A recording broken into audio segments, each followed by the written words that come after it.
RG Kar medical college এবং হাসপাতালে তরুণী চিকিৎসককে ধর্ষণ ও খুনের ঘটনায় দোষীদের দৃষ্টান্তমূলক শাস্তির দাবিতে বাম ছাত্র ও যুবদের মিছিল।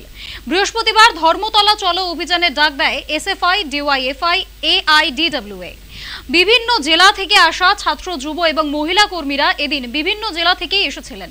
একটি মিছিলে হাওড়া থেকে শুরু হয়। বৃহস্পতিবারের মধ্যেই তারা পায়ে হেঁটে হাওড়া ব্রিজ হয়ে ধর্মতলার উদ্দেশ্যে রওনা দেয়।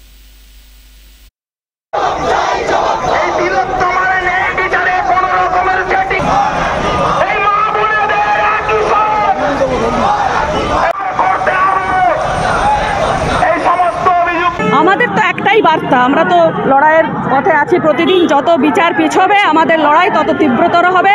আমরা জাস্টিস চাই।